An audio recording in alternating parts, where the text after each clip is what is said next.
Kami ucapkan selamat datang kepada Wali Kota Bandung Bapak Muhammad Ridwan Kamil, SMD, Dekan Fakultas Ilmu Sosial dan Ilmu Politik Universitas Padjadjaran, Koordinator Program Studi Administrasi Bisnis Unpad Bapak Dr. Suryanto, SMSI, Kepala Departemen Administrasi Bisnis Fisip Unpad Profesor Dr. Andes Haji Samun Jajara Harja, MSI. Assalamualaikum warahmatullahi wabarakatuh. Yang terhormat Bapak Wali Kota Bandung, Bapak Muhammad Ridwan Kamil, STMUD, yang kami hormati Dekan Fakultas Ilmu Sosial dan Ilmu Politik Universitas Padjadjaran, Bapak Dr. Ari Banyus MA, Koordinator Program Studi Administrasi Bisnis Fisip Unpad, Bapak Dr. Suryanto, SEMSI, Kepala Departemen Administrasi Bisnis Fisip Unpad, Profesor Dr. Andes Haji Samun Jajara Harja, MSI, para dosen Universitas Padjadjaran, Direksi Himpunan Mahasiswa Administrasi Bisnis Fisip Unpad, dan yang kami cintai dan kami banggakan, mahasiswa-mahasiswi Administrasi Bisnis Fakultas Ilmu Sosial dan Ilmu Politik Universitas Padjadjaran. We would like to enforce your coming, Major Bandung Mr. Ridwan Kamil, then of Faculty of Social and Political Science Faculty, Mr. Ari Banyus, Head of Department Business Administration, Professor Dr. Samun Jajara Harja, and Head of Major Business Administration, Dr. Suryanto, Honorable and Board of Directors Student Community, and all of my beloved students. Selamat datang di kegiatan kuliah perdana Program Studi Administrasi Bisnis Fisip Unpad. Welcome and opening lecture in Business Administration for years 2015. Mengawali acara ini, marilah bersama-sama kita mengucapkan basmalah. Selanjutnya, menyanyikan lagu Indonesia Raya. Hadirin disilakan berdiri. Next agenda, singing Indonesia Raya. Ladies and gentlemen, all rise.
Himne Unpad. Hail Padjadjaran University.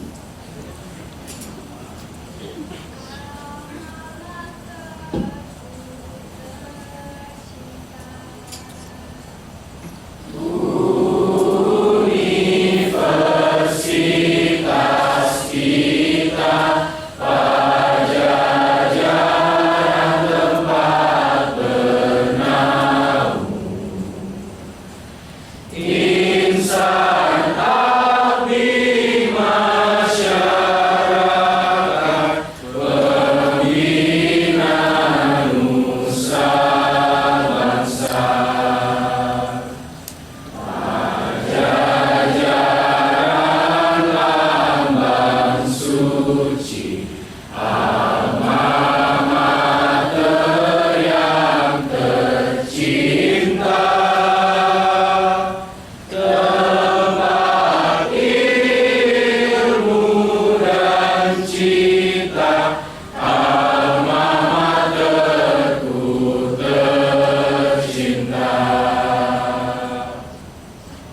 Himne Himpunan Mahasiswa Administrasi Bisnis.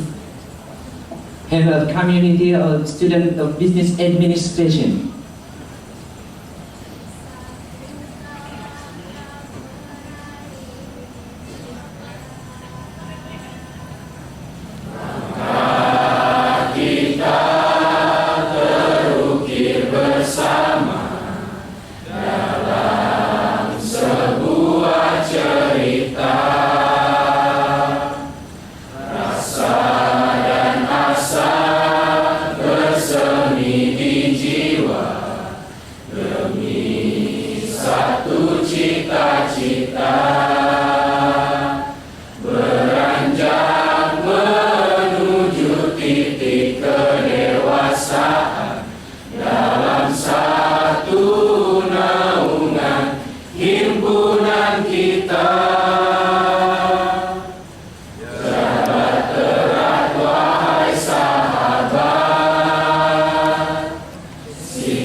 Hadirin disilakan duduk kembali. Ladies and gentlemen, sit down please. Sambutan oleh Dekan Fakultas Ilmu Sosial dan Ilmu Politik kepada Bapak Dr. Aribainus MA, disilakan. Greetings from Dean of Faith Politics and Social Science Faculty, Dr. Aribainus MA. Stage is yours. Yang saya hormati Wali Kota Bandung, Kang Emil, walaupun namanya Muhammad Ridwan Kamil karena topnya adalah Kang Emil. Yang saya hormati Kepala Departemen Administrasi Bisnis Profesor Dr. Haji Sampun Jajara Harja. Yang saya hormati Ketua Prodi Administrasi Bisnis Bapak Dr. Suyanto, para dosen dan tenaga pendidik di program studi administrasi bisnis, para mahasiswa dan para mahasiswa baru yang saya cintai. Assalamualaikum warahmatullahi wabarakatuh. Yang saya banggakan Kang Emil, pada momen ini kita sedang dalam menuju era global, dan kita mengetahui bahwa era global saat ini sungguh penuh dengan berbagai persaingan yang begitu ketat dari berbagai bidang di dalamnya. Para mahasiswa, persaingan itu tidak lepas dari semua unsur kebutuhan manusia yang selalu berkembang dan dalam setiap detik. Di sini sangatlah jelas harus adanya upaya reformasi untuk sebuah perubahan yang dapat menjawab tantangan perkembangan era global. Baik juga kita dalam era global ini tidak melupakan juga nilai-nilai yang kita miliki, sehingga di dalam istilah kita seringkali disebut sebagai globalisasi. Globalisasi tapi juga tidak melupakan nilai-nilai lokal. Era global abad 2001 ini sungguh memiliki banyak tantangan yang harus siap dan sigap dilakukan oleh seluruh manusia untuk bisa berbenah diri dalam peningkatan kompetensi SDM di dalamnya. Termasuk pula ada upaya meningkatkan kualitas dan kuantitasnya. Kang Emil dan para mahasiswa yang saya hormati, institusi pendidikan kita saat ini sedang mengalami tantangan yang cukup berat dengan berlakunya era masyarakat ekonomi ASEAN pada akhir Desember ini. Visip Unpad dalam hal ini, program administrasi bisnis, terus berkomitmen dan berupaya keras menjadi institusi yang mempersiapkan SDM unggul dan kreatif untuk mengatasi permasalahan tersebut. Hal ini diwujudkan dalam visinya menjadi program studi unggulan yang diakui secara internasional.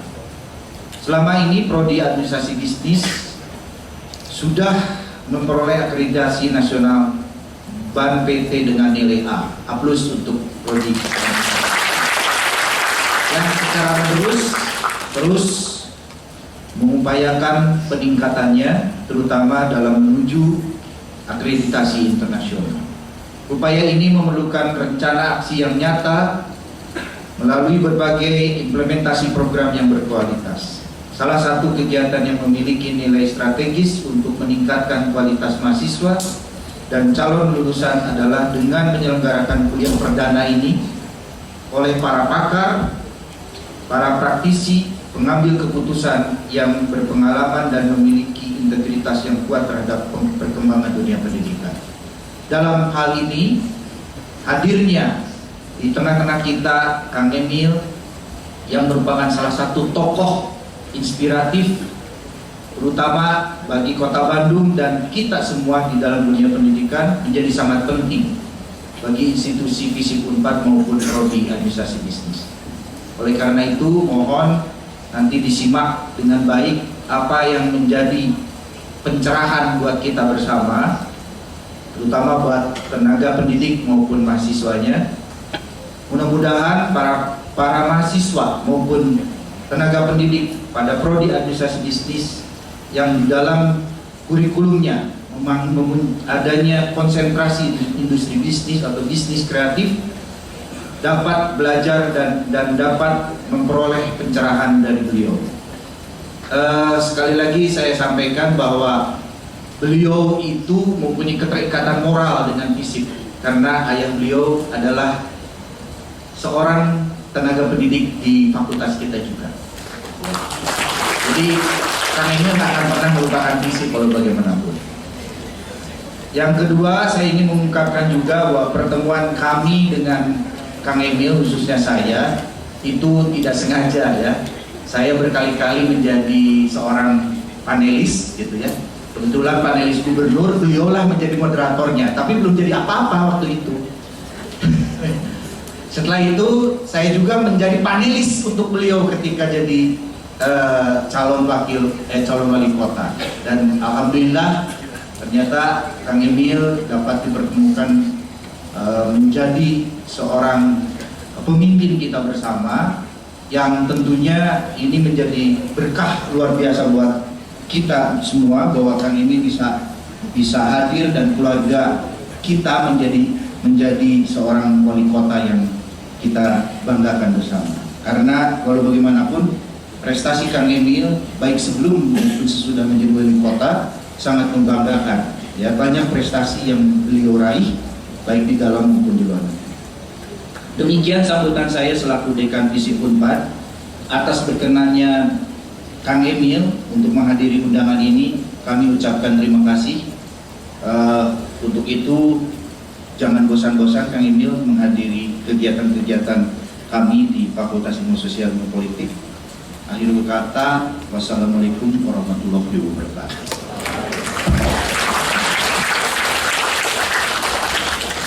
Terima kasih kepada Dekan Fakultas Ilmu Sosial dan Ilmu Politik Universitas Pajajaran, Bapak Dr. Ari Bainus MA. Marilah kita bersama-sama memasuki salah satu kegiatan utama kita hari ini, kuliah perdana dengan topik Menjadi Juara pada Era Masyarakat Ekonomi ASEAN 2015 melalui pengembangan bisnis kreatif, yang akan disampaikan oleh yang terhormat Wali Kota Bandung, Bapak Muhammad Ridwan Kamil. Ladies and gentlemen, next agenda, opening lecture in this semester, Business Administration Program, Pajajaran University, with the theme Becoming Champion in Turning its Economic Community through Creative Industry Development. Please welcome Mr. Ridwan Kamil.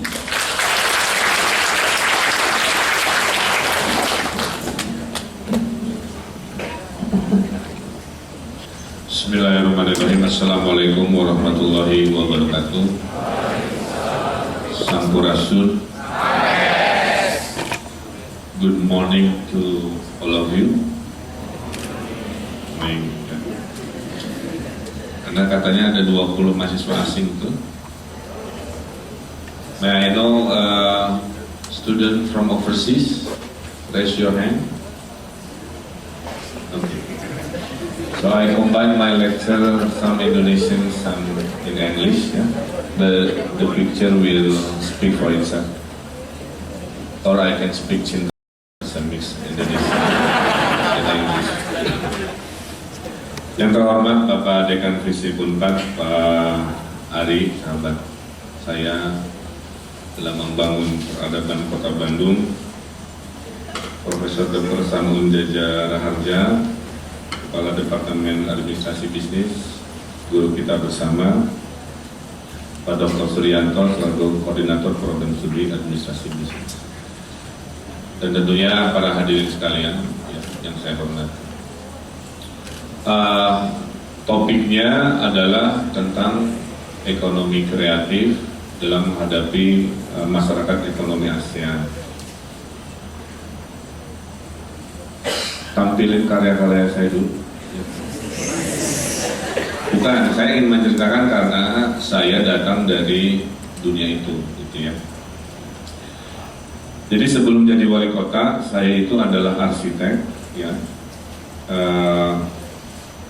Saya ini produk Bandung banget, ya. Bapak saya dosen Unpad, ibu saya dari ITB, jadi bertemu jadilah saya. Jadi tanpa ada Unpad tidak ada saya. Nah, ini rumah saya, ya, dari rumah botol. This is my house made of recycled bottle. On the Green Design Awards in Asia 2009.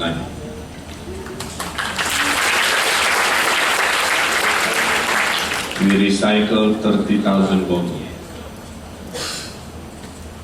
Jadi kalau ke rumah saya jangan pernah mecahin botol, karena nanti jin dan hantunya keluar. Nanti Indonesia kalau ada jin dimasukin botol. The best gift from God is imagination. Tuh, that's the keyword. Ya, jadi anugerah Tuhan terbesar itu imajinasi. Tuhan memberikan kita imajinasi, maka lahirlah Indonesia. Indonesia itu lahirnya dari imajinasi. Bisakah kita mengindonesia, kata Soekarno? Karena Indonesia itu negeri yang berbeda-beda kulturnya, beda dengan Amerika gitu ya, dan lain-lain. Jadi kunci pertama adalah setiap manusia dari kita punya power of imaginasi. Tinggal bagaimana imajinasi itu disalurkan menjadi sesuatu. Karena pendidikan saya dilatih berimajinasi, maka saya lulus dengan gelar sarjana arsitektur. Nah, imajinasi saya ini diarahkan pada imajinasi namanya ruang. Di ilmu saya dilatih tinggi ini gitu ya. Nah, kayak gini ini kurang tepat sebenarnya, tangganya ketinggian. Kalau dalam ilmu arsitektur kurang lurus, karena tangga itu harus 18 cm. Ya. Ini ada yang lebih. Nah, mata saya terbiasa melatih seperti ini. Jadi kunci pertamanya adalah tadi imajinasi. Einstein pernah berkata, ya, I quote Einstein, imagination is more important than knowledge. Imajinasi lebih penting dari ilmu pengetahuan, itu kata Einstein. Kenapa? Karena ilmu pengetahuan itu hadir untuk menjawab imajinasi. Jadi siapa yang duluan? Yang duluan adalah imajinasinya. Baru ilmu pengetahuan mencoba menjawab imajinasi. Nah, itu modal pertama ya. Jadi jangan dibilang, aduh wah saya nggak kreatif. Tidak, semua itu bisa kreatif. Pak, pendidikan saya fakultas hukum, saya tidak dilatih beriman. Semua orang dasarnya punya imajinasi. Makanya waktu kecil semua orang jago gambar. Setuju ya? Jadi Pablo Picasso bilang, every child is an artist. Tapi gara-gara pendidikan formal lah mengkotak-kotakan cara pikir kita, sehingga si artis kecil itu tiba-tiba ada yang tidak jadi, ada yang berkurang, ada yang padahal setiap kita kan zaman TK SD pasti senang orang tuanya bangga kita menggambar yang gunungnya 2, mataharinya di tengah, ada sawah kiri kanan, ya. Indonesia pisan.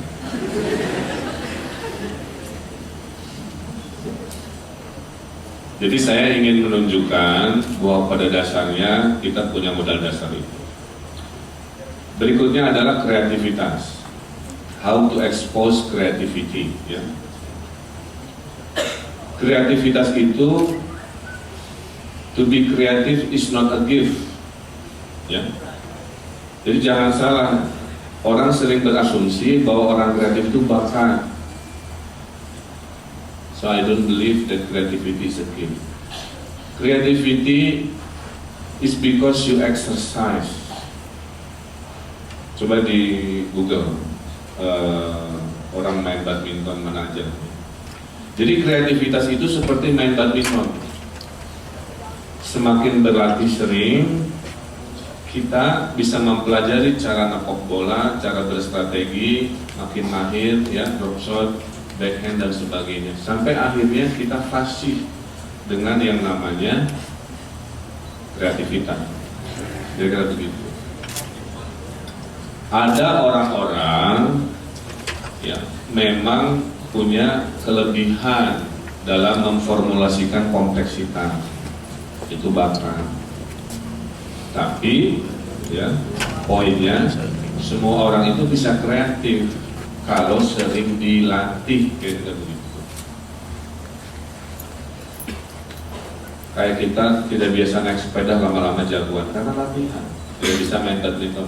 Nah kreatif juga dilatih. Maka di kuliah di ilmu bisnis administrasi juga kreativitas itu harus dilatih, Pak. Saya berharap para mahasiswa di sini tidak hanya pengobservasi kreativitas, menganalisa, kemudian justru juga bagian dari memproduksi kreativitas. Kuncinya hanya masalah latihan. Bahkan secara mungkin ada di kurikulumnya 1-2 kuliah tentang kreativitas. Saya kira itu ya. Jadi kreativitas lahir satu karena sering latihan. Kedua, kreativitas lahir because of the environment. Ya. Coba Google Ben Noah atau Changchuters, ya. Kedua, kreativitas lahir karena sering ada interaksi. Paham ya? Karena sering berinteraksi, apa yang terjadi? Ya. So number 2 is creativity come because you exercise, you meet people. When you meet people, you have conversation. When you meet lots of people, you have a debate. When you meet people, you argue. Yeah. If you have a similar in passion, then you create your own band with your friends. When you have a similar vision, you create your own business. So the importance of people meeting people is very important. Kenapa mereka jadi band? Karena sering bertemu, terus seleranya sama. Ya kira-kira begitulah ya. Ada persamaan, sama-sama kreatif, sama-sama mantannya banyak juga. Jadi saya percaya creativity can be learned. Ya, it's not a gift. Rolling Stone magazine, ya, majalah Rolling Stone. The Rolling Stone magazine surveyed around 3 years ago why Bandung people perceive is more creative than other cities. Ya, jadi disurvey kenapa orang Bandung selalu kelihatannya lebih kreatif. So the survey says Bandung people is more creative because kebanyakan nongkrong. Itu jawabannya. Ya. So because Bandung people love to hang out. Tapi juga ya kuliah belum balik bahasa Inggris. Demi Unpad di Depok ya, bilingual. Paham ya? Jadi majalah itu mensurvei kenapa orang Bandung kreatif. Apakah bakat? Kan tadi gitu ya. Ternyata itu karena sering nongkrong. Makanya saya sebagai wali kota karena tahu teori itu, saya perbanyak tempat nongkrong. Jalan Asia Afrika dibagusin, alun-alun dibagusin, alun-alun ujung Berung dibagusin, taman-taman dibagusin, kafe-kafe diperbanyak, creative center lagi akan disiapkan di Jalan Laswi. Karena saya tahu percikan kreativitas itu lahir dari mengobservasi, Pak. Ya. Jadi semakin banyak ruang-ruang bertemu, semakin hadir yang namanya kreativitas itu. Kalau kita berkaca pada Amerika Serikat, ya, many business in Stanford, ya, di Silicon Valley, they make a deal at cafe, not in a formal meeting room. Makanya saya lihat Jatinangor sudah ada lumayan berubah, ada kafe-kafe yang, karena disitulah nanti letak terjadinya interaksi. Disinilah lahir yang namanya kreativitas itu. Jadi maksud saya, lihat dulu dasar kreativitas itu lahir dan bagaimana, baru nanti ada dua jenis kreativitas. Kreativitas sebagai hobi saja, ada kreativitas yang menjadi bisnis, itu poinnya. Nah, disinilah baru orang-orang bisnis administrasi memahami. Anda tidak bisa memanen saja kreativitas itu harus dikasih benihnya, dirawat sampai gak usah pakai musik. Sekarang saya tanya, dari mana lahirnya distro di Bandung? Coba yang nanti ada skripsi bisa ngambil skripsi ini. Lahirnya bisnis distro yang mendunia datang dari Bandung. Itu datangnya, Pak, dari komunitas skateboard, ya, di Taman Lalu Lintas awal 90. Jadi si anak skateboard ini yang sekarang jadi pemilik angkel, ya, Dendi gitu, main skateboard lah ya. Terus badan ini bajunya garoreng patut kia, sebenarnya itu udah keren, skateboardnya udah keren. Nah, ada dari kelompok si hobi itu, dia punya pikiran, kayaknya teman saya ini perlu sedikit rada gaul bajunya gitu ya.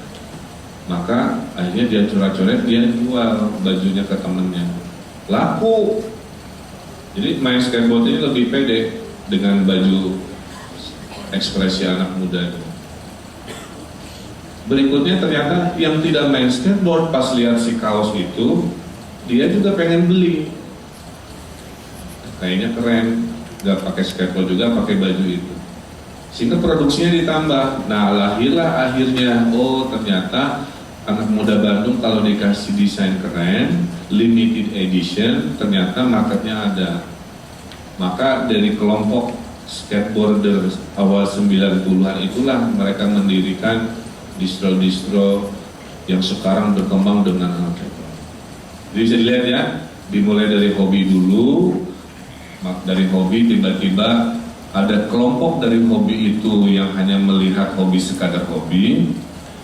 Ada sebagian dari kelompok itu yang melihat hobi sebagai peluang bisnis. Makanya majalah Tempo menyebutnya bukan ekonomi kreatif, pernah dulu Tempo menyebutnya hobinomics gitu.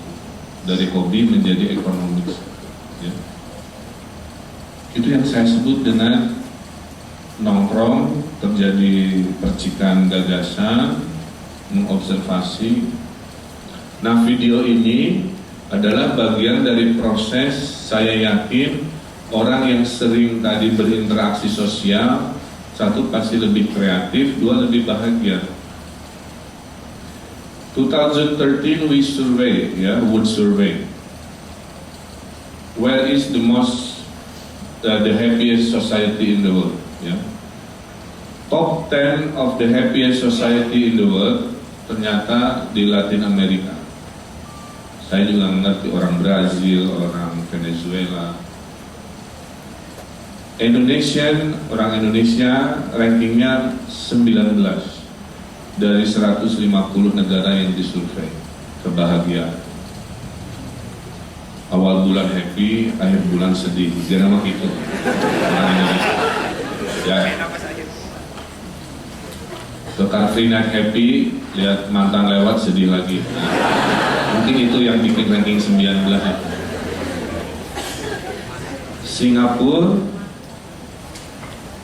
Singapore that we consider advanced country when it comes to happiness, Singapore rank 140 out of 150. So prosperity doesn't always relate to happiness. Itu kesimpulannya. Jadi happiness dan kreativitas itu penting, Bapak Ibu. Saya tidak bisa berkarya, mendesain masjid, mendesain tanpa rasa bahagia. Dan saya kalau datang ke kantor saya, kantor arsitek ya, bukan kantor wali kota, itu saya desain kantor saya itu harus punya view, karena inspirasi itu datang dari melamun, ya.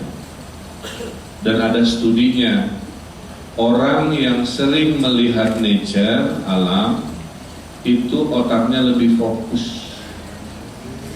This is very scientific ya. A person who close to nature is more focused and memorizing. Makanya ada yang menyarankan kalau punya komputer itu si screen savernya itu kalau bisa gambar-gambar pantai, gunung, gitu, air terjun. Jangan hanya Lee Min Ho, gitu, siapa gitu ya. Makanya beruntung yang tinggal di Jatinangor, karena keluar dari pintu ini Anda melihat alam.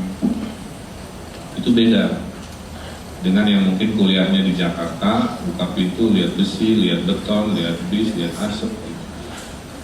Makanya orang Bandungnya lebih santun, lebih kalem, lebih rileks, lebih kreatif, karena komposisi nature-nya dalam urban konteks itu imbang. Jadi ini penting. Ya, jadi itu kurang lebih poin-poin pertama terkait bagaimana lahirnya kreativitas. Berikutnya, kreativitas itu gimana cara mencari ide ya.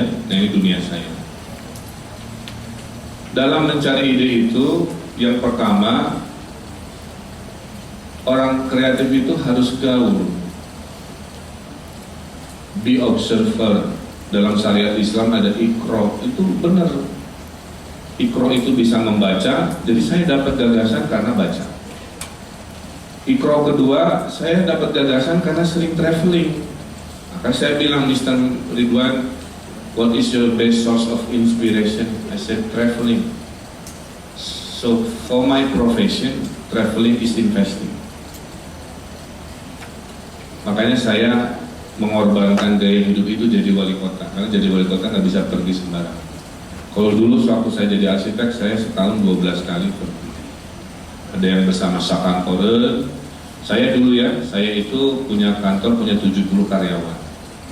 Hadiah ke karyawan saya, selain yang standar THR lain-lain, setahun sekali seluruh kantor itu saya ajak keluar negeri. Ya. Tapi yang di level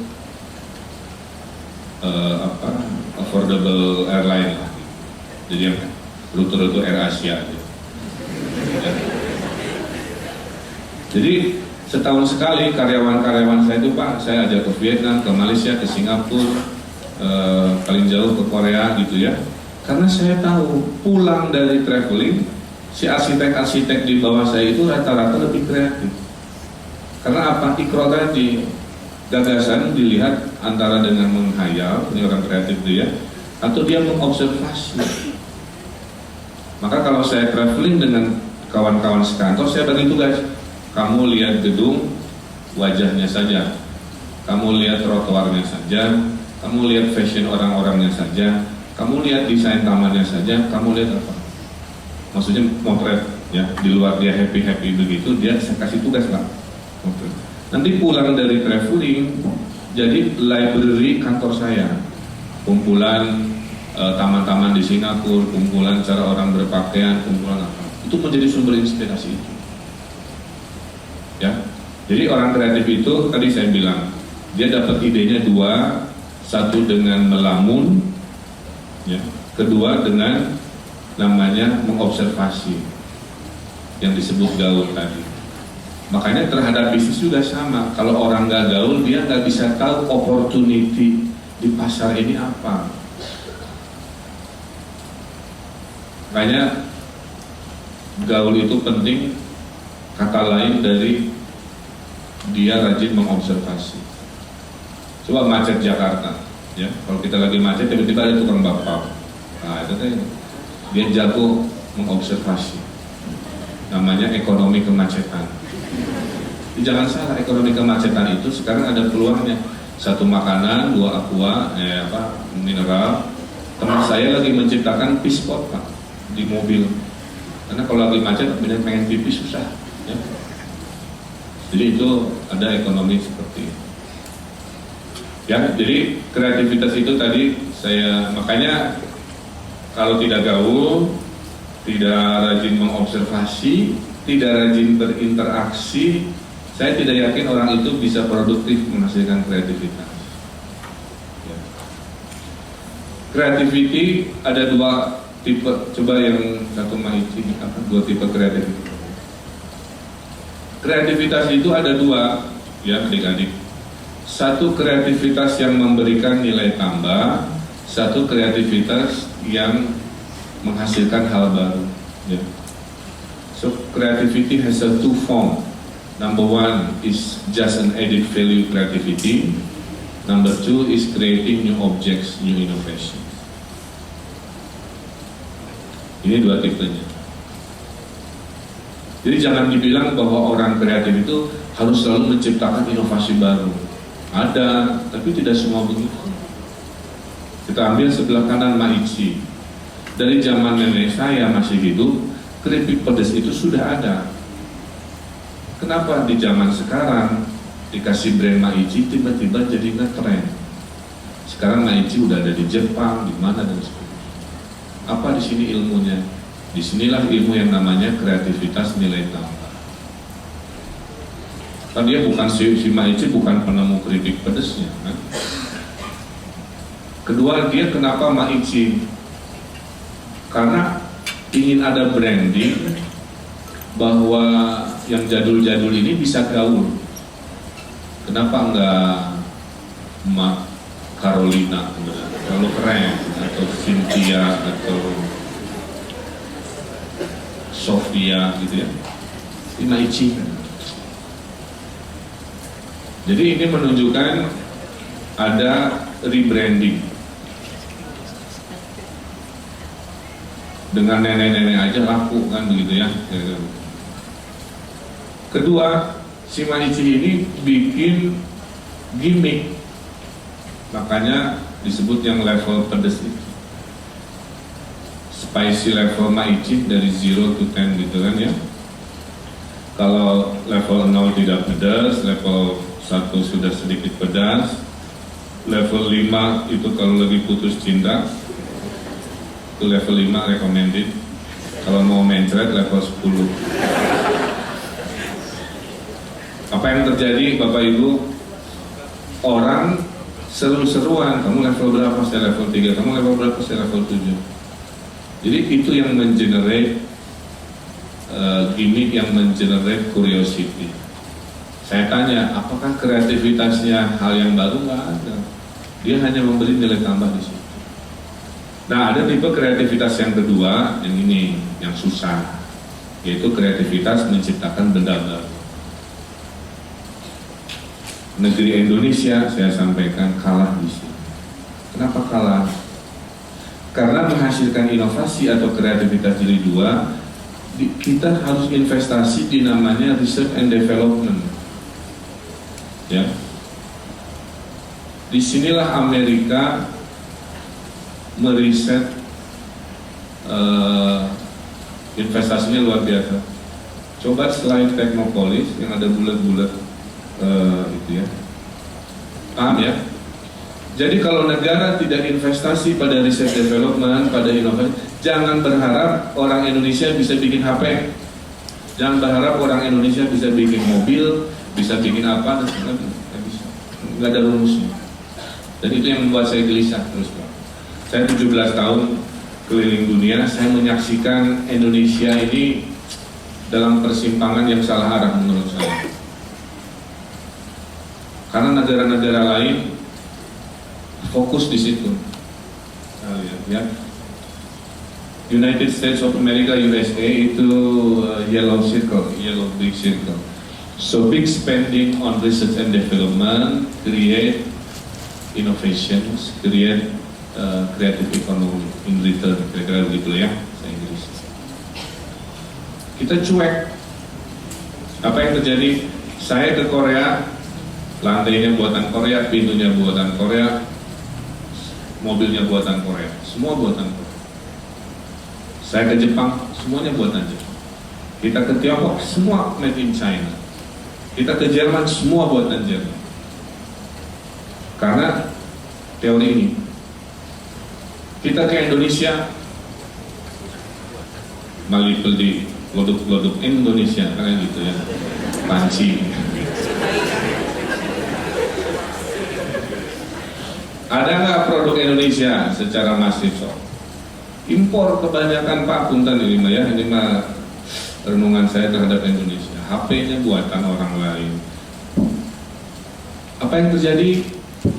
Bangsa kita bonus demografi, tapi nanti menjadi bangsa pengkonsumsi, bukan bangsa pemroduksi.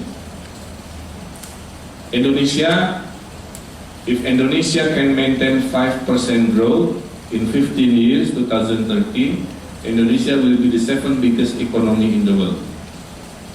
Study by McKinsey. Jadi kalau kita maintain growth kita 5%, 15 tahun lagi, ya 15 tahun lagi adik-adik sudah jadi CEO, sudah jadi direktur, sebagian masih jomblo, sebagian sudah punya anak dua, ya.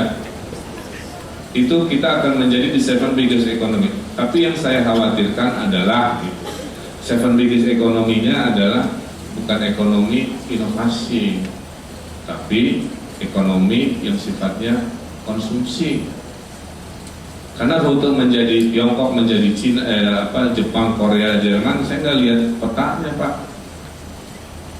Saya nggak lihat petanya. Nah, ini kekhawatiran saya. Oleh karena itulah saya dalam kapasitas sebagai wali kota yang waktunya terbatas hanya 4-5 tahun, saya bilang ke Indonesia, ke Presiden, Pak Presiden, saya akan bikin kota baru berbasis inovasi. Namanya Teknopolis, lokasinya di Gede Bage. Sebagai hadiah buat Republik ini, disinilah nanti inovasi-inovasi jangka panjang bertetangga melahirkan gagasan. Coba video ini. Ada video ini. Paham ya? Jadi saya kembalikan tadi adik-adik, kreativitas itu ada dua tipe ya, memberi nilai tambah. Nah misalkan adik-adik kan senang pakai hijab ya, bisa hijab itu kan hijab, bisa kan bikin hijab gaun. Nah itu ada marketnya. Saya lihat ibu-ibu sekarang senang hijabnya tidak satu piece ya, ada yang 3, ada merah, ada kuning, ada hijau. Lama-lama bisa Mejiku Hibiniu. Mungkin ada marketnya. Ada yang tipe Turki. Nah, tipe Turki itu saya so tahu ya. Kalau di Turki jilbabnya itu dia nggak pakai penguat gitu. Jadi dempes ikut ke dahinya. Kalau Indonesia kan ada ibu-ibunya pakai begini. Ada juga yang tipe pocong yang atasnya begini.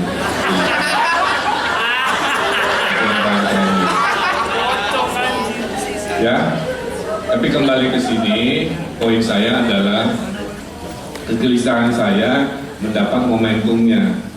Mumpung saya jadi wali kota, rumah saya lah kan gitu ya.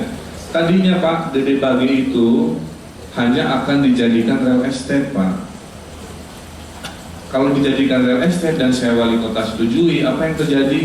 Dia hanya jadi Antapani Jilid 2. Dia akan hanya jadi Margahayu Raya Jilid 2, hanya perumahan, tidak ada nilai tambah. Maka saya bilang ke developernya, tidak bisa. Kalau Anda mau saya izinkan, Anda harus bikin kota mandiri, live, work, and play. Orang kerja di situ, tinggal di situ, berekreasi di situ. Apa logika ekonominya? Ekonomi inovasi, ICT, yang bisa menghasilkan 500.000 pekerjaan baru, ya, 500,000 jobs created in this Bandung Technopolis. Kenapa logikanya bisa? Karena Bandung keren. Penduduknya 2,7 juta, 60% Bandung people under 40. We have more than 50 universities, colleges. Yeah. We are the closest metropolis to Jakarta. Dan apa yang terjadi dalam 3 tahun? There will be a high-speed train connecting Jakarta to Bandung. Jadi Jakarta to Bandung only 30 minutes, compressing from 3 hours to 30 minutes. Apa yang terjadi? When that happen, influx of opportunity, influx of goods coming faster. There is a thought people want to stay in Bandung, commute to Jakarta, and at the end of the day come back to Bandung. Dan yang paling bahagia buat adik-adik yang LDR, dulu kangennya 3 jam, 30 menit sekarang sudah ketemu.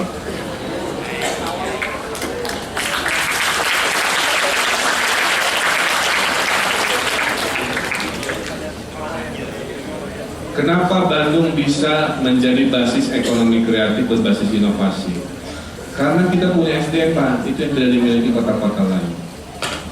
Jadi sekarang Unpad dan saya, mari kita ngobrol, ya. Kita sinkronkan visi ini Pak. Bapak supply saya dengan anak-anak bisnis administrasi yang paham teori ini, gitu ya. Kedua, saya siapkan infrastruktur, nanti ketemu di tengah-tengah, kira-kira seperti itu.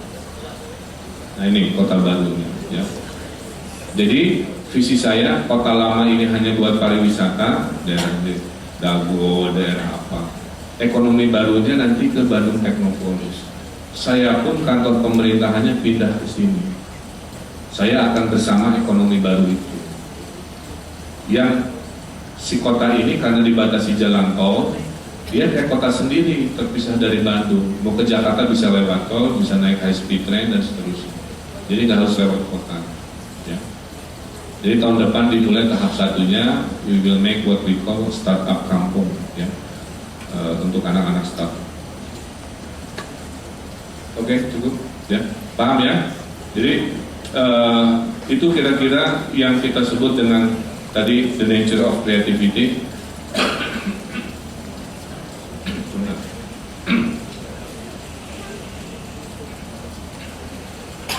Yang kedua adalah sisi bisnisnya.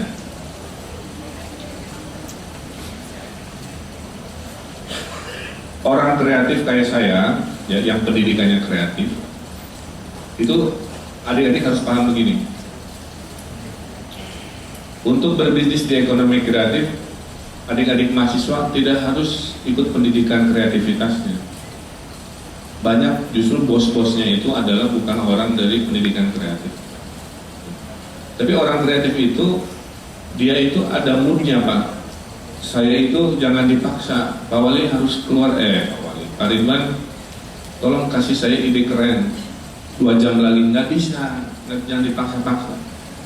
Karena kreativitas itu lahirnya itu mood-moodan Pak. Saya banyak ide kalau saya lagi mandi. Dan itu ilmiah ya, coba Google. 30% creativity comes when you are at the shower. Jadi kalau si air ini, there is water ya, to your school brain, itu dia menenangkan sel-sel otak. Pada sel-sel otaknya tenang, berpikir lebih jernih ya. Pada saat berpikir jernih, gagasan banyak. Makanya saya kalau mau jadi wali kota juga, saya mandi aja. Biasanya muncul ide-ide solusi dan seterusnya. Ini ilmiah ya. Jadi keilmiahan tadi ya, makin dekat dengan nature kita makin fokus, otaknya berpikirnya air yang mendinginkan kepala itu membuat juga kita lebih imajinatif, banyak berinteraksi menghasilkan percakapan, perdebatan, letupan-letupan, kan begitu. Banyak gaul mengobservasi melahirkan jenis-jenis gagasan. Kira-kira begitu. Nah berikutnya, setelah itu bisnisnya ada, kita lihat masyarakat ekonomi ASEAN. So now we are talking the geopolitics of ASEAN. Ekonomi ASEAN itu kayak Eropa, Uni Eropa, European Union is maybe similar ya. So in European Union you travel without visa. Nanti ASEAN Economic Community juga you can travel without visa, nggak usah pakai visa-visa kan begitu. The problemnya adalah cuma satu sama, kita ini siap berekspansi atau kita hanya defensif. Orang Indonesia ini bisa nggak berbisnis di Singapura? Atau sekarang kita hanya defensif, siap-siap kalau orang Singapura datang ke Bandung kita ngapain? Maka kunci pertama kita harus lihat peta ya. Kita di Bandung, khususnya saya, akan mengeksersis teori ini, teori bahwa Pemkot Bandung Mas siap. Apa bukti siap? Kita tidak hanya menyiapkan instrumen ketahanan ekonomi lokal, kita akan mengekspor the best of Bandung to the world gitu. Coba yang Little Korea, produk-produknya. Jadi kita sedang mempersiapkan sebuah konsep namanya Little Bandung. Little Bandung itu adalah toko, lantai dasarnya kafe dan kuliner, atasnya dia jualan yang banyak itu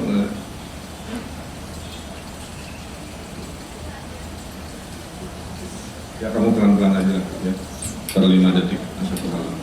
Kalau adik-adik lihat di belakang layar ini, this is the product selected best creative product of Bandung. Keren-keren. Ini yang akan saya bawa ke Korea di sebuah tempat namanya Little Bandung. Jadi saya minta doanya, mudah-mudahan visi kita siap dalam masyarakat ekonomi ASEAN ini juga terlihat dari wajah bahwa Pemkot Bandung bersama anak-anak kreatif Bandung ini tidak hanya jaga kandang, tapi dia juga kita akan ekspansi. Brodo ini, coba tahan Brodo ini ya. Brodo ini sudah mau dibeli oleh venture capital from United States ya. Tapi belum deal, tapi menunjukkan ini. Kenapa dia keren? Dia pakai skillnya Cibaduyut ya, tapi dia pakai selera internasional. That's the problem of Cibaduyut. They can produce, but they cannot design. What happened in Cibaduyut? The producer wants to be also the designer, and that's the mistake too. Jadi di Cibaduyut itu Bu, tukang jahitnya ikut berhayal juga. Itu sudah dalam klasifikasi ekonominya sudah salah Pak, makanya terpayung. Harusnya si tukang jahit mengajarinya, karena menjadi desainer itu ada ilmunya. Nah ini Pemkot Bandung kalau boleh juga nanti dengar tempat, saya lagi menciptakan namanya segitiga ekonomi kerakyatan, ekonomi Bandung. Satu ada kelompok desainernya, satu ada kelompok bisnisnya, satu ada kelompok produksinya. Saya sedang siapkan namanya One Village One Product. Satu RW di Bandung, udah aja kamu bikin menjahit bordir. Kamu tahu, kamu sepatu, kamu apa. Tapi jangan kayak Cibaduyut itu yang sekarang. Cibaduyut itu si tukang produksinya ikut menghayal juga. Saya bilang tanya, ini gagasan kamu dari saya dari majalah aja Pak, lihat-lihat. Nggak bisa begitu, desain itu kan ada risetnya gitu ya. Makanya di Perancis ya, hebatnya orang Perancis, dia bisa memproduksi namanya design trend. Jadi Pak Ibu, design trend di Prancis itu bukan dikira-kira, tapi direncana. Sepakat ya, kata si desainer Prancis. Ini orang bilang orang Prancis. Tahun depan warna yang tren itu biru itu tuh biru apa ya? Biru Manchester City itu namanya. Ya biru eta lah kok. Biru ibu jilbab itu tuh. Nah, ya sebelahnya. Ketemu dengan coklat begitu. Disepakati Pak oleh semua industri. Jadi si biru ketemu coklat ini disepakati menjadi hey geng fashion, sepakati ya. Biru dan coklat adalah warna tahun depan. Hey geng interior designer, sepakati ya. Nanti itu kalau kulit sofa warna interior kita terang gitu Pak. Jadi bukan dikira-kira kumaha, ternyata direncana itu. Karena ekonomi kreatifnya sudah sematang itu. Kira-kira begitu. Nah saya berharap mungkin dari sini saya menawarkan itu ke keluarga besar bisnis administrasi Unpad. Saya lagi bikin segitiga ekonomi kerakyatan itu. Saya punya orang miskin 60.000. Si ibu-ibunya teh banyak waktu luang, nggak nganggur. Nah, geng desainnya sudah saya nemu, ya, tapi geng bisnisnya belum. Karena desainer tidak selalu ngerti bisnis, itu masalahnya. Kalau saya sebelum jadi wali kota, saya punya sense of entrepreneurship. Saya pendidikan kreatif, jadi saya punya 2 skill kreativitasnya dan skill bisnisnya. Tapi nggak semua orang punya 2 skill ini. Ada orang kreatif tapi tidak punya bisnis. Nah itu pelukis-pelukis di Jalan Braga, pelukis-pelukis di Taman Sari. Skill kreativitasnya ada tapi terpararayu. Karena dari zaman dulu lukisannya itu gitu deh. Yang ada sawahnya, terus ada gunung yang jadul dirinya ke zaman orang. Saya datang ke Thailand Pak. Sama-sama si pelukisnya skillful, tapi dia ada tema. Tahun ini tuh dia ngelukis potret. Ada potret Marilyn Monroe, ada potret apa dengan gaya. Saya datang lagi tahun depan, Bapak Ibu. Ternyata si pelukisnya itu beda temanya, bukan potret lagi, tapi temanya teh abstrak apa gitu. Saya tanya juga, kenapa tahun lalu potret, sekarang abstrak? Kata si orang Thailand, kita bersepakat Pak. Ada yang ngasih tahu kalau yang laku buat turis ini tahun depan adalah abstrak.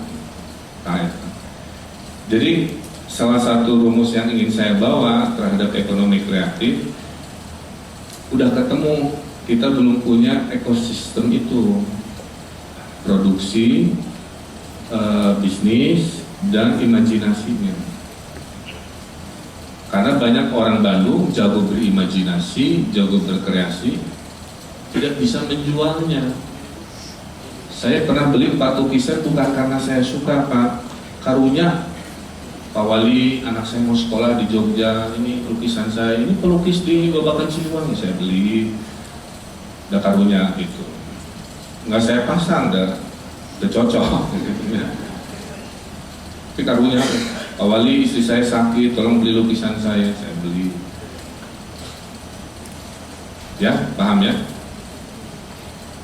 Jadi kalau boleh nanti kita bikin MOU, saya serius Pak, ingin launching tahun depan segitiga ekonomi kreatif ini. Kami butuh orang-orang yang paham tentang skala ekonomi. Sekarang foto turis Bandung yang 6 juta itu. So now Bandung statistik ya. Turis yang datang ke Bandung itu 6 juta, 6 million tourists coming to Bandung every year. 80% local tourists. They spend 1 million rupiah per capita. So every year the money from tourism to Bandung is 6 trillion rupiah. They spend to transportation, they spend to hospitality, hotels, yeah, rooms. They spend for food, and they spend for shopping. Jadi kalau adik-adik bisa paham, itu yang namanya Bandung, itu sudah opportunity besar sendiri. So 6 triliun yang tiap tahun datang ke Bandung mau jadi apa? Karena orang itu dia spending. Saya didatangi Direktur PD Pasar dari Jakarta bilang begini, Pak Wali, ini barang di Jakarta terkayu, tapi saya lempar ke Bandung, besok laku. Saya nggak ngerti Pak Wali, kenapa? Padahal barangnya sama gitu. Tapi kalau dilempar ke Bandung habis. Dan yang beli si orang Jakarta juga. Yang menolak membeli di Jakarta untuk si produk yang sama. Tapi waktu produknya sudah pindah ke Bandung, dibeli juga oleh si orang itu, kira-kira begitu. Jadi apa kesimpulan dari cerita itu? Kesimpulannya adalah suasana membeli itu penting. Ya. Jadi jangan harap faktor outlet laku di Jakarta di kilometer berapa kata. Orang ke Bandung tuh cari suasana, hati senang, itu kan jalan kaki, happy karena senang, ngerogoh koceknya juga nggak ragu-ragu kan begitu. Kemarin ada gubernur dari Sulawesi Barat, Pak Wali lapor, saya belanja di Cihamplas Pak Wali 12 juta lebih. Belum tepuk tangan ya. Makasih Pak udah bantu ekonomi Bandung. Pak kenapa sebanyak itu? Ya senang aja, panik gitu. Nah, itu suasana Bandung teh kan gitu. Beda kalau dia dipaksa datang ke sebuah tempat di Jakarta, dia nggak happy, dia nggak gitu. Jadi suasana membeli itu penting. Ya. Nah ini 6 juta, 6 triliun itu uang dari ekonomi. Jadi artinya kalau kita mau siap, ya kita juga harus punya skill internasional. Makanya hari-hari bergembira Bandung. That is why, ya, Pemkot Bandung create a campaign called English Thursday. So in Bandung, every Thursday we have to speak English. Okay? Every Wednesday we have to speak Sundanese. Because Indonesia, according to Google, is the country who master 3 languages: mother tongue language, national language, and English. Jadi menurut Google, orang Indonesia itu adalah negeri yang populasinya paling banyak bisa menguasai 3 bahasa. Bahasa Indonesia, bahasa daerah, bahasa Inggris. Saya 4 bahasa cinta di rumah.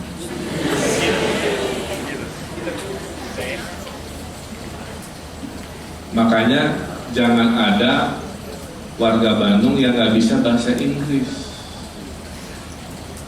Walaupun bahasa Inggrisnya patah-patah gitu ya. Don't reach people difficult. Jangan kayak orang susah. Bahasa Inggris itu. Jadi inilah Bapak Ibu, adik-adik semua, kesiapan-kesiapan kita di Kota Bandung terhadap tadi ya, ekonomi kreatif dalam menghadapi masyarakat ekonomi ASEAN kira-kira. Nah, mudah-mudahan pengantar ini bisa memahami, mari bersemangat, mari berkolaborasi, karena banyak orang-orang yang kreatif di Bandung tidak ngerti bisnis, itu poin saya. Silahkan bergabung, menghasilkan sebuah karya dan bisnis. Terakhir dari saya, Google namanya Batik Fraktal. Batik Fraktal. Saya kasih kesempatan 1-2 pertanyaan, boleh lah ya, karena ini kuliah. Tar dulu, tenang Mas. Saya masih 1 poin lagi terakhir. Oke, lihat batik fraktal. Batik fraktal ini apa? Dia bikin pola batik tapi pakai komputer. Bagaimana pola batik diciptakan? Kan dari berhayal ya. Manual tapi hayalannya begitu. Nah sekarang ada metodologi, hayalannya diganti oleh mesin Pak. Pakai rumus. Kalau saya kasih kode 2, si bunganya beloknya ke kiri. Kalau saya kode 3, si bunganya beloknya ke kanan. Kalau saya kasih kode 5, bunganya berputar-putar. Kira-kira begitu. Terus kita ngasih rumus aja dengan segala rupa, keluar geometri-geometri yang nanti diberhentikan. Yang ini suka, dah. Karena sudah disukai, baru masuk ke produksi. Kira-kira gitu. Ya. Itu batik fraktal. siapa di belakang ini? 3 ilmu, 1 matematika, karena fraktal itu ilmu matematika. 2 ilmu arsitek yang menciptakan background dia arsitek yang kedua ya, yang menciptakan si mesin ininya. Yang ketiganya anak Unpad yang menjualkan, kan sudah batiknya jadi teh payung teh, apakah jadi kain saja, apa jadi apa gitu. Itu yang saya maksud. Karena kalau tanpa si anak Unpad itu, batik fraktal ini hanya jadi riset di ITB, hanya jadi ya keren, kamu nilainya A, bisa menciptakan teori fraktalnya, kamu keren, bisa bikin software, tuh kayak gitu. Terus dia tidak dapat nilai ekonomi. Untung ketemu dalam pergaulannya di kafe, ketemu anak Unpad ekonomi. Nah dia yang membisniskan yang namanya batik fraktal. Itu yang saya maksud. Tolong adik-adik di sini cari teman-teman di Bandung yang kreatif-kreatif tapi tidak bisa berbisnis. Tawarkan logika-logika opportunity-nya, bergabung, bikin partnership, ya, lahirkan yang namanya bisnis di ekonomi kreatif. Setelah itu bersiap tadi, jangan hanya jago kandang, tapi juga bisa ekspansi. Kunci pertama bahasa, you have to master English. That's the lingua franca. Saya kira itu ya pengantar dari saya. Satu pertanyaan dari sini, satu pertanyaan dari sebelah kiri. Jadi mas-masnya satu, sebelah sini ada yang malu-malu, nah itu. Kenapa kamu nggak dapat kursi? Mungkin jongkok.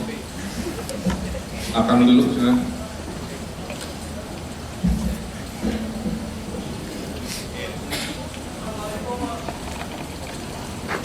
Jangan di situ disangka ada agak gitu.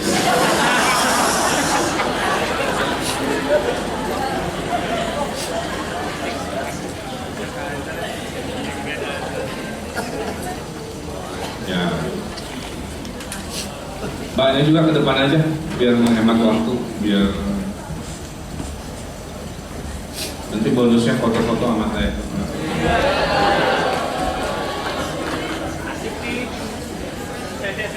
Assalamualaikum warahmatullahi wabarakatuh. Wah, contekan lah. Nama saya Fahrul Gunawan, angkatan 2015, maba. Saya mau bertanya, Bapak kan ahli tata ruang, tata kota. Nah, saya mau bertanya, apakah Bapak setuju jika pemerintahan di Indonesia berpindah tempat dari Jakarta? Terus, karena yang saya pikir, jika saja di Jakarta itu ada 2 tempat, misalkan adalah perekonomian dan pusat perekonomian dan juga pusat pemerintahan, maka jika terjadi bencana satu kali saja, misalkan banjir, maka akan mati dua-duanya total antara perekonomian dan pusat pemerintahan. Nah, yang saya tanyakan adalah, jika Bapak setuju, pusat manakah yang mau dipindahkan, pusat perekonomian atau pusat pemerintahan? Dan tempat manakah yang paling cocok buat dijadikan pusat pemerintahan atau pusat perekonomian? Terima kasih. Assalamualaikum warahmatullahi wabarakatuh. Itu saya tunggu dikit. Satu lagi biar sekalian Mbak.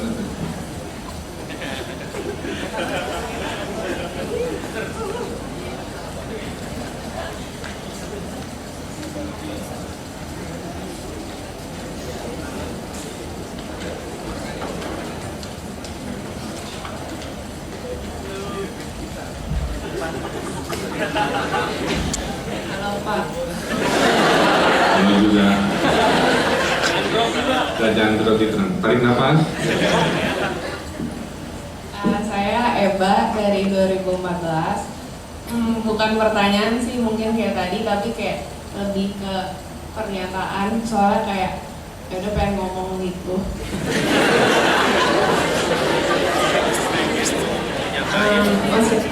Jadi aku kan dari Jakarta, terus kayak 2 tahun lalu atau 3 tahun lalu gitu pas Jokowi pokoknya jadi gubernur, aku kayak dia maksudnya dia kan ngomongin orang, jadi kayak potensi jadi seseorang.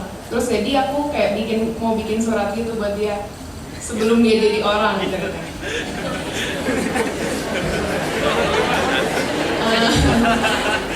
Aku ingat nulisnya di laptop kakakku kayak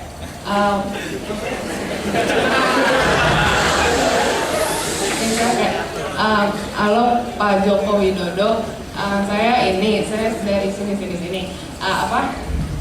Bapak mau nggak kalau bisa bikin Jakarta tuh jadi contoh buat kota-kota lain? Kenapa nggak mulai dari Jakarta? Kenapa Bapak nggak bikin aja?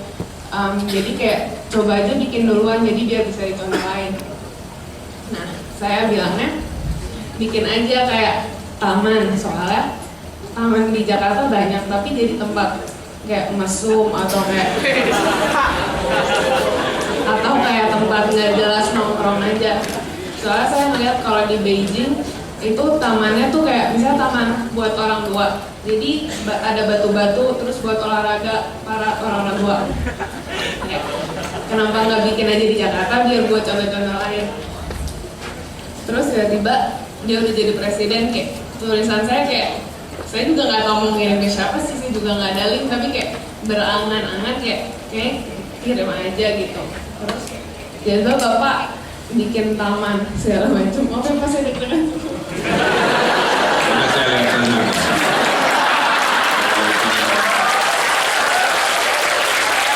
Ya, lanjut.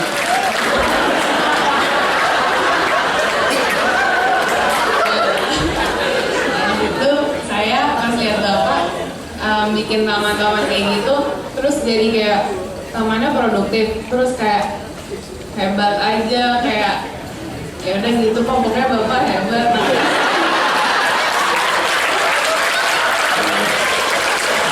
Saya paham maksudnya ya, ada aspirasi. Oke, yang pertama ya, ini teori ekonomi makro juga. Saya tidak percaya dengan pemusatan. Saya merasa pemusatan memperlambat perubahan. Itu saya percaya. Waktu saya jadi wali kota, saya bikin peraturan wali kota, bapak-bapak, ibu-ibu, yang mendelegasikan 64 kewenangan saya menjadi kewenangan camat. Karena saya percaya Bandung akan cepat berubah kalau si camatnya itu bisa bergerak lebih cepat, karena dia punya power. Sekarang camat itu, kemarin curhat, ada satu lagi yang kurang, Pak. Camat itu kalau mau menertibkan bangunan di wilayahnya nggak bisa, harus melakukan Satpol PP.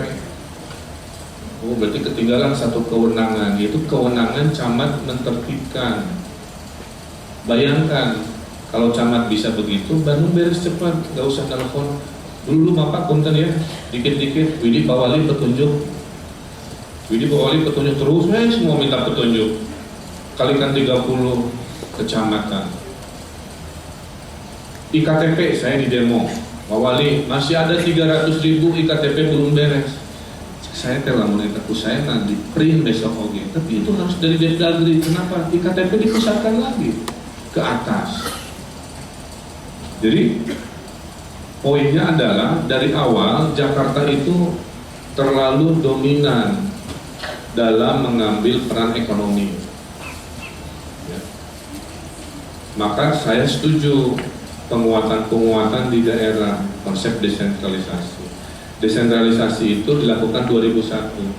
Saya sekarang bisa mengambil keputusan 70% tanpa harus berkonsultasi ke Pak Gubernur atau ke Pak Presiden atau Menteri. Dulu segala-galanya ke pusat. Jadi Jakarta itu memang menurut saya berbahaya. Kalau saya boleh milih, Jakarta fokus sebagai pusat ekonomi. Karena ekonomi itu nggak bisa digeser, dia ada faktor infrastruktur, faktor kultur, nggak bisa. Tapi kalau pusat pemerintahan itu gestur politik aja, kesepakatan politik memindahkan. Itu sudah dilakukan di seluruh dunia, Pak. Ibu kota Amerika Washington DC, tapi Washington DC bukan driving force ekonominya Amerika. Driving force Amerika itu adalah New York, Los Angeles, gitu kan. Jadi kalau saya sarankan, kalau boleh berpendapat, yang pindah itu adalah pusat pemerintahannya. Jadi kalau ada tadi ada bencana alam, ada apa, dua-duanya nggak macet, ya. Pemerintahan macet karena nggak bergerak karena bencana, ekonomi juga, jadi betul. Masalahnya memang tidak semudah itu. Ada dulu berteori Soekarno ke Palangkaraya, tapi pindah ke Palangkaraya itu dia mahal di infrastruktur, jadi keputusannya itu hanya mau apa tidak mengeluarkan biaya besar di awal. Itu yang tidak diputuskan oleh presiden-presiden selama ini. Di Burma itu udah pindah ibu kotanya. Bisa juga yang paling murah adalah didekatkan di daerah Jawa Barat, tapi bukan di Jakarta. Itu mungkin di tengah-tengah, ya, tidak terlalu mahal biaya infrastruktur, tapi masih bisa dekat. Tapi kembali masih Jawa sentris kan begitu. Jadi poin saya adalah begitu. Nah makanya kita mari bersemangat, ya, saya bilang ke adik-adik, Indonesia tidak hanya Jakarta. Tolong diingat-ingat kalimat ini. Saya dari 2003 sudah bertekad tidak mau pindah ke Jakarta untuk menjadi arsitek yang sukses. Saya akan buktikan bahwa tidak harus tinggal di Jakarta untuk menjadi sukses. Alhamdulillah kantor saya itu 5 tahun berturut-turut selalu masuk 10 besar perusahaan arsitektur terbesar di Indonesia. Satu-satunya dari Bandung. 9-nya memang Jakarta karena dari dulunya mereka kantor di Jakarta. Tapi saya paksa, bisa Pak. Apa yang saya lakukan? Saya tiap hari Selasa dan tiap hari Kamis itu di Jakarta, itu aja traveling. Ke Selasa rapat, sorenya pulang. Kamis saya ke Jakarta lagi, pulang, itu aja. Sisanya saya di Bandung ngajar di ITB. Saya tak bisa. Bahkan yang membuat saya jadi wali kota gara-gara diejek supir travel, karena saya sering traveling Bandung Jakarta. Gara-garanya gini, Pak supir tugaskan Abi pas pergi ke Bandung kan gitunya. Kata supirnya, Pak nggak usah saya bangunin, Bapak tahu sendirilah nanti kalau udah sampai Bandung. Jadi kalau sampai Bandung itu guru duga gitu. Welcome to Bandung Bagelang gitu. Nah, jadinya saya bertekad saya perlu jadi wali kota gara-gara si supir aja. Jadi doanya terkabul. Kira-kira begitu ya. Buat Mbak siapa tadi? Agak ke depan ya. Yang grogi katanya ya. Itu ekspresi dari persepsi masyarakat yang kehilangan social space, kira-kira begitu. Saya tanya, di manakah Anda berinteraksi dengan yang bukan Unpad? Kalau dengan Unpad pasti di sini. Saya tanya di mana berinteraksi. Itu penting. Kalau di dunia maju, ruang interaksi itu public transport, Pak. Jadi kalau saya dulu kerja di Amerika, saya naik subway. Saya bertemu dengan kota level kota itu, saya bertemu dengan kelihatannya mah direktur gitu. Tapi sama-sama begini di bus, jadi social space-nya itu ada di public transport. Apa yang terjadi? Terjadi percakapan tapi tanpa bercakap-cakap, bahwa saya harus menghormati jarak, psychological space gitu kan, saya harus ikut ngantri. Terjadi ruang-ruang demokrasi. Maka saya percaya di Bandung yang namanya social space harus banyak, karena akan melahirkan nilai-nilai kesopanan, melahirkan nilai-nilai toleransi, melahirkan nilai-nilai kreativitas karena sering bertemu mengobservasi, dan melahirkan kebaikan-kebaikan lain. Maka saya nggak peduli, ini Pak Wali itu wagiman, wali kota gila taman. Karena mereka tidak paham ada teori-teori sosial, teori-teori kreativitas di balik itu. Saya bilang biarin teori wagiman asal jangan wagiran, wali kota gila beneran gitu. Nah itu yang saya maksud. Jadi aspirasinya kalau tidak sampai ke Pak Jokowi, minimal ke saya di level kota Bandung sudah saya buktikan ya, tempat-tempatnya lebih rileks. Bandung itu diberkahi karena faktor cuaca juga. Jadi nongkrong di Bandung memang lebih enak dibanding di Jakarta yang lebih panas kayak. Saya kira itu ya kurang lebih. Tapi mudah-mudahan ada sekian persen nempel. Mau foto-foto?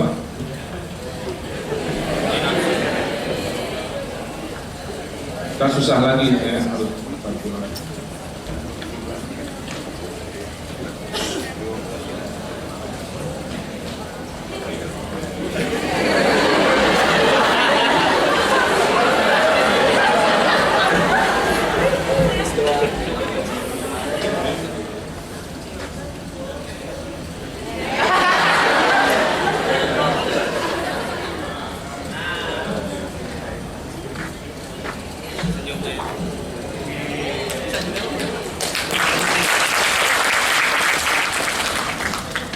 Terima kasih kepada Bapak Wali Kota Bandung, Bapak Muhammad Ridwan Kamil atas kesediaan waktunya untuk berbagi ilmu dan berkunjung di kampus Universitas Pajajaran.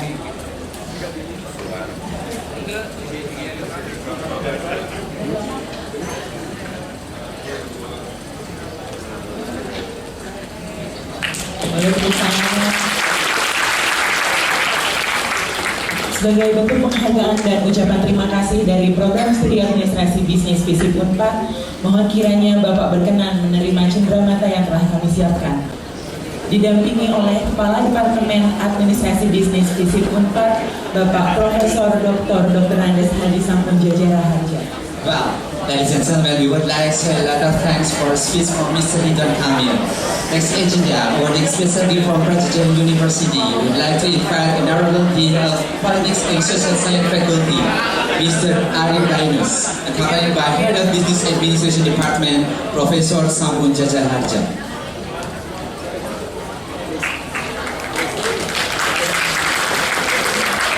Selanjutnya mohon berkenan kepada Koordinator Program Studi Administrasi Bisnis FISIP Unpad, Bapak Dr. Suryanto SE.MSI, untuk ke atas panggung untuk memberikan cenderamata kepada Bapak Muhammad Ridwan Kamil.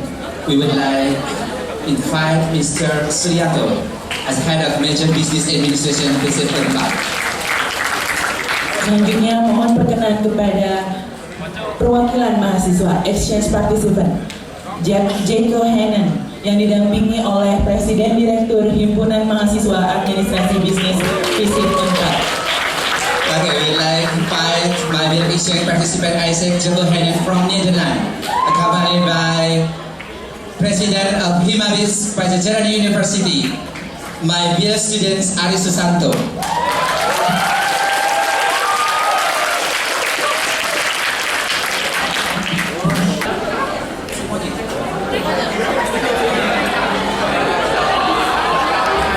Terima kasih sekali lagi kami ucapkan kepada Wali Kota Bandung, Bapak Muhammad Ridwan Kamil atas kesediaan waktunya berbagi bersama kami di sini di Universitas Pajajaran.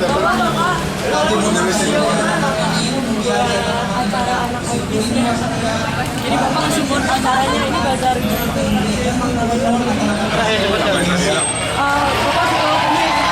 Lokal belum punya Pak. 1, 2, 3. Halo, saya Ridwan Kamil, Wali Kota Bandung. Jangan lupa datang dan support acara Business Attack 2015. Support local brand. 1, 2,